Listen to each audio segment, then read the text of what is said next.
إن الحمد لله نحمده ونستعينه ونستغفره ونعوذ بالله من شرور أنفسنا ومن سيئات أعمالنا من يهده الله فلا مضل له ومن يضلل فلا هادي له وأشهد أن لا إله إلا الله وحده لا شريك له وأشهد أن محمدا عبده ورسوله أما بعد فإن خير الحديث كتاب الله وخير الهدي هدي محمد صلى الله عليه وسلم وشر الأمور محدثاتها وكل محدثة بدعة وكل بدعة ضلالة وكل ضلالة في النار.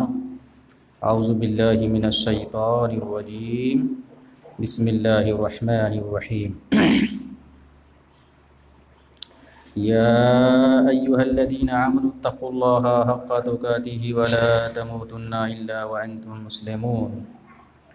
يا أيها الناس اتقوا ربكم الذي خلقكم من نفس واحدة وخلق منها زوجها وبث منهما رجالا كثيرا ونساء واتقوا الله الذي تساءلون به والأرحام إن الله كان عليكم رقيبا. يا أيها الذين آمنوا اتقوا الله وقولوا قولا سديدا يصلح لكم أعمالكم ويغفر لكم ذنوبكم ومن يطع الله ورسوله فقد فاز فوزا عظيما. بسم الله الرحمن الرحيم. وإذ ابتلى إبراهيم ربه بكلمات فأتمهن رب اشرح لي صدري ويسر لي أمري واحلل عقدة من لساني يفقهوا قولي ربی زدنی علما ربی زدنی علما ربی زدنی علما. تمام قسم کی تعریفات وحدہ لا شریک خالق کائنات مالک ارض و سما کے لیے ہیں، اور لاکھوں کروڑوں درود و سلام ہوں اس ہستی اقدس و مقدس پر جن کا نام نامی اسم گرامی محمد اکرم صلی اللہ علیہ وسلم ہے. وہ ذاتی مقدسہ مبارکہ مطہرہ کہ رب العزت نے جنہیں رحمت کائنات بنا کر بھیجا اور جن کے ذریعے اہل کائنات کی ہدایت اور ان کی رہبری کا بندوبست فرمایا. محمد الرسول اللہ صلی اللہ علیہ وسلم اس دنیا میں اللہ کے آخری نبی آخری رسول بنا کر مبعوث کیے گئے، جنہوں نے دنیائی انسانیت کے سامنے ایک مکمل نظام زندگی اور ایک مکمل نظام حیات پیش کیا ہے. قرآن نے اسے اسلام سے تعبیر کیا ہے، ان الدین عند اللہ الاسلام. اللہ تعالیٰ کے نزدیک دین صرف اسلام ہے، اور اسلام کے علاوہ جو بھی دین اور مذہب اس دنیا میں پایا جاتا ہے اللہ رب العالمین کی نظر میں اسے کوئی حیثیت اور درجہ حاصل نہیں ہے. محمد الرسول اللہ صلی اللہ علیہ وسلم کی نبی بننے کے بعد اب تمام انسانوں کے لیے ضروری ہے کہ ان کی لائی ہوئی شریعت کے مطابق زندگی ان کے طریقے کے مطابق اپنے آپ کو ڈھالے. جو شخص ایسا کرے گا ان کے لیے کامیابی ہے دنیا میں بھی اور آخرت میں بھی، اور جو شخص اس سے ہٹ کر زندگی گزارے گا ان کے لیے ناکامی ہے، نامرادی ہے، ہلاکت و بربادی ہے دنیا میں بھی اور آخرت میں بھی. قرآن کریم سے جو آیت پڑھی گئی ہے انشاءاللہ تعالی اسی کے ضمن میں گفتگو ہوگی. آپ کو معلوم ہونا چاہیے کہ یہ مہینہ عربی کا جو شروع ہوا ہے یہ ذی الحجہ کی آج پہلی تاریخ ہے. عربی مہینہ کا یہ آخری مہینہ ہوتا ہے، سال کا آخری مہینہ یہ ہوتا ہے ذی الحجہ کا مہینہ. تو آج ذی الحجہ کی پہلی تاریخ 1443 ہجری ہے. اس مہینے کے بعد محرم کا مہینہ شروع ہوگا جو اسلامی سال کا پہلا مہینہ ہوتا ہے، اور یہ ذی الحجہ کا مہینہ اسلامی سال کا آخری مہینہ ہوتا ہے. پچھلے خطبے میں ماہ ذی الحجہ کی فضیلت اور اس مہینے میں جو پہلا جو عشرہ ہے اس میں کیے جانے والے اعمال کے تعلق سے گفتگو ہوئی تھی کہ ذی الحجہ کا پہلا عشرہ، پہلا 10 دن، اس کی فضیلت اور اس میں کون کون سے اعمال انسان کو کرنی چاہیے، اس کے تعلق سے بتلایا گیا تھا کہ ذی الحجہ کے مہینے میں پہلا عشرہ جو ہوتا ہے، یہ ذی الحجہ کا مہینہ قربانی کا مہینہ ہے، حج کا مہینہ ہے۔ سب سے بڑا کام اس مہینے میں کیا ہے؟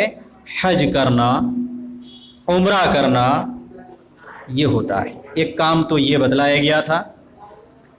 دوسرا، اس مہینے میں پہلا جو عشرہ ہے اس میں نفلی روزہ رکھنا، اس کی فضیلت کے تعلق سے بتلایا گیا تھا۔ اور خصوصی طور پر ذی الحجہ کی جو 9 تاریخ ہے، یوم عرفہ جس کو کہتے ہیں، اس دن کے روزے کی خصوصیت، ان کا مقام، مرتبہ، ثواب، اگلے پچھلے 2 سال کے گناہ معاف ہوتے ہیں، یہ بتلایا گیا تھا۔ پھر اس مہینے کے پہلے عشرہ میں زیادہ سے زیادہ نفلی چیزوں کا اہتمام کرنا، جیسے روزہ رکھنا ہوا، نماز پڑھنا ہوا وغیرہ، یہ سب بتلایا گیا تھا۔ اور اس مہینے کے پہلے عشرہ میں زیادہ سے زیادہ انسان کو ذکر کرنا چاہیے اللہ کا، زیادہ سے زیادہ اللہ کا ذکر کرنا چاہیے، تسبیح، تہلیل، تحمید، ان چیزوں میں کیا ہے؟ تکبیرات، ان چیزوں میں لوگوں کو اپنا وقت گزارنا چاہیے۔ تسبیح و تہلیل اور ذکر کے تعلق سے حدیثوں میں بڑی فضیلت آتی ہے۔ ایک حدیث میں بیان کیا گیا ہے کہ سبحان اللہ والحمد للہ ولا الہ الا اللہ واللہ اکبر، یہ 4 کلمے جو ہیں، جو آدمی ان کلمات کو کہتے رہتے ہیں، ذکر کرتے رہتے ہیں، ان کا بڑا مقام ہے، بڑا مرتبہ ہے، بڑی فضیلت۔